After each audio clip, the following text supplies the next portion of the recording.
বাংলাদেশ মিরপুরের home of ক্রিকেটে দীর্ঘ বিরতির পর যখন উইন্ডিজের মুখোমুখি হলো, যখন আরো একবার 50 ওভার খেলতে পারলো না, যখন বাংলাদেশ ধুঁকতে ধুঁকতে 200 পেরুলো, যখন উইন্ডিজ তাদের ওপেনিং পার্টনারশিপে 50 পেরুলো, কেউ কি ভেবেছিলেন যে যেই দলটা গত 12 ম্যাচের মধ্যে 11টায় হেরেছে, গত টানা 4টা সিরিজে ওয়ানডে সিরিজে পরাজিত হয়েছে, তারা 207 রান ডিফেন্ড করতে পারবে? কেউ কি ভেবেছিলেন যাকে মেহেদী হাসান মিরাজ তার বোলিং অ্যাটাকের ফিফথ অপশন হিসেবে, পঞ্চম বোলার হিসেবে আক্রমণে নিয়ে আসলেন রিশাদ হোসেন, তিনি পুরো ম্যাচের মোড় ঘোরাতে পারবেন?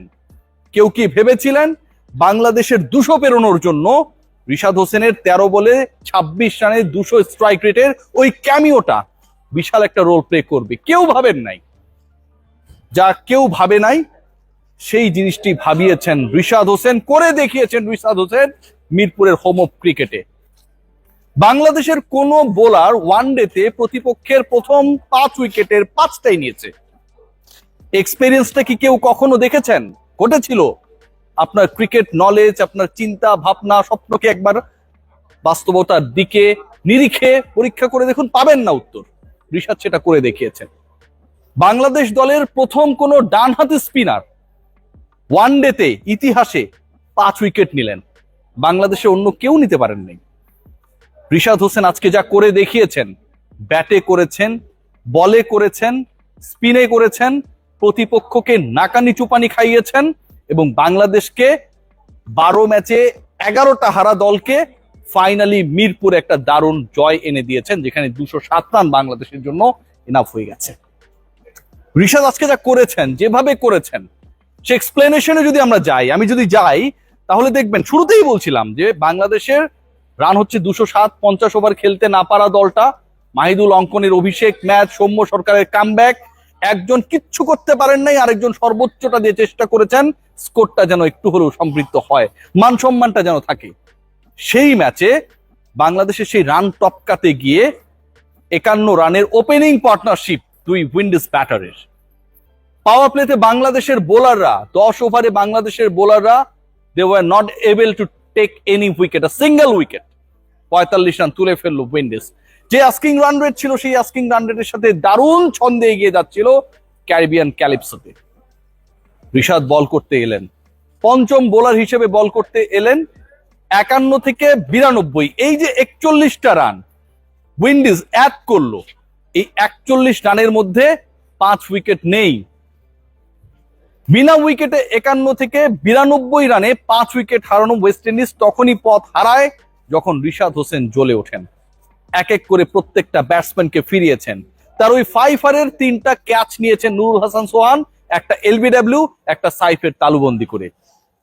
উইকেটের পেছনে নুরুল হাসান সোহান যে ওয়েতে ক্যাচ নিয়েছেন, ড্রপ করেননি, সুযোগ দেননি, স্ট্যাম্পিং করে ব্রেন্ডন কিংকে আউট করার প্রচেষ্টা, অন দা লাইনে থাকার পরও আম্পায়ার উইন্ডিজের পক্ষে ডিসিশন দিয়ে দেয়া, এবং পরবর্তী সময়ে সেই ব্যাটারকেই সোহান তালুবন্দি করেছেন রিশাদের বলে।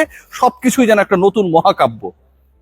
মাঝখানে এক দর্শক মাঠে দৌড়ে গেলেন সিকিউরিটিকে ফাঁকি দিয়ে। বাংলাদেশ ক্রিকেট বোর্ডের সিকিউরিটি নিয়ে আমি কিছু স্টোরি করব, ওয়েট করেন দেখবেন। তিনি গিয়ে জড়িয়ে ধরলেন তানভীর ইসলামকে। আমার কাছে মনে হয় যে ওই দর্শকের টার্গেট ছিল রিশাদকে জড়িয়ে ধরবেন, আলিঙ্গন করবেন, ধন্যবাদ দেবেন। মিস্টেকেনলি তানভীরকে ধরে ফেলেছেন, আর তানভীর সেই ছোঁয়ায় তিনিও উইকেট পাওয়া শুরু করে দিয়েছেন। এই যে বাংলাদেশ আজকে জিতলো, যেভাবে জিতেছে, যেভাবে ডমিনেট করেছে বোলিং স্পেশালি, যেভাবে প্রথম পাওয়ার প্লে কাজে লাগাতে না পারা, 51 রানের পার্টনারশিপকে অ্যালাউ করা দলটা শেষ পর্যন্ত ওয়েস্ট ইন্ডিজকে হারের স্বাদ দিল, শেষ পর্যন্ত বাংলাদেশকে মিরপুরে জেতালো, শেষ পর্যন্ত বাংলাদেশের রেটিং পয়েন্ট বাড়িয়ে 10 নম্বর থেকে এগিয়ে আসার পথ দেখালো। এটা পুরো রিশাদের নেতৃত্বে। ব্যাটিং ইনিংস নিয়ে যদি আপনি কথা বলেন, তাহলে সেখানে হতাশার সাগর, মহাসাগর। যে হতাশা কখনো শেষ হয় না, থাকে না যে সাগরের পানি আপনি যদি 1 বালতি 2 বালতি 10 গ্যালন 5 গ্যালন কমিয়ে নেন, নিয়ে নেন, তাতে কমবে না। বাংলাদেশের হতাশা আসলে কমে না। 2 ওপেনারকে নিয়ে বিশাল স্বপ্ন। সকালবেলা পোস্ট করেছিলাম যে আপনারা কাকে আসলে চান সাইফের পার্টনার হিসেবে। সৌম্য সরকারের নাম চলে এসেছে, শতে সাইফ, শতে সৌম্য, এস দিয়ে শুরু দুজনের নাম। দুজনই শেষ হয়ে গেলেন, সতেই শেষ হয়ে গেলেন অতি দ্রুত। এরপর আমরা পার্টনারশিপ দেখেছি, চেষ্টা দেখেছি, স্লো ব্যাটিং দেখেছি, বিরক্ত হয়েছি, স্বপ্ন দেখেছি, কিন্তু বাংলাদেশের স্কোরটা আসলে যতটুকু এক্সপেক্ট করেছি কালো মাটির এই উইকেটে, যে উইকেটটা ড্যারেন স্যামির মতো ক্রিকেটারও কখনো 15 বছর বাংলাদেশে এসেছেন দেখেন নাই, সেই উইকেটে বাংলাদেশ সেই পথে যেতে পারে নাই। 180-র মধ্যে যখন 7-8টা উইকেট চলে যায় সেই স্বপ্ন ধাক্কা খায়। যখন বাংলাদেশি ব্যাটাররা স্ট্যান্ডার্ড স্ট্রাইক রেট মেনটেন করতে ব্যর্থ হন, তখন বাংলাদেশের স্বপ্ন ধূলিসাৎ হয়ে যান। ঠিক ওই জায়গাটাতেও রিশাদ হোসেন কোথা থেকে যেন চলে এলেন ফিনিক্স পাখির মতো। 13টা বল খেলেছেন, পেস বোলিং এর এগেনস্ট অ্যাগ্রেসিভ ছিলেন, 13 বলে 2টা ছক্কা 1টা 4 মেরেছেন, বাংলাদেশের স্কোরটাকে 200 পেরুনোর একদম দ্বার প্রান্তে নিয়ে গিয়েছিলেন। 198 যখন দলীয় স্কোর তখন তিনি আউট হয়ে যান, এবং পরবর্তী এসে মুস্তাফিজ ছক্কা মেরে বাংলাদেশের স্কোরকে 200 পেরিয়েছে। 200 স্ট্রাইক রেটের রিশাদ আপনি খেয়াল করে দেখুন বাকি সবার থেকে আলাদা। আমি যদি শুধু স্ট্রাইক রেট নিয়ে আলোচনা করার চেষ্টা করি, খেয়াল করে দেখবেন সাইফ করেছেন 6 বলে 3, 50 স্ট্রাইক রেট, সৌম্য সরকার 6 বলে 4, 66 স্ট্রাইক রেট, নাজমুল হোসেন শান্ত খুবই কুৎসিত ব্যাটিং করেছেন 63 বলে 36, 50.79 স্ট্রাইক রেট, তাওহিদ হৃদয় 50 করেছেন ঠিকই, কিন্তু খেলে ফেলেছেন 90টা বল, তার স্ট্রাইক রেট 56-র বেশি না। এবং মাহিদুল ইসলাম অঙ্কন অভিষিক্ত হওয়া এই ক্রিকেটার 76 বলে 46 করেছেন, স্ট্রাইক রেট 60। এই যে আমি টপ 5 এর কথা বললাম, এর এগেনস্টে 10 নাম্বার 9 নম্বরে নামা রিশাদের স্ট্রাইক রেট 200।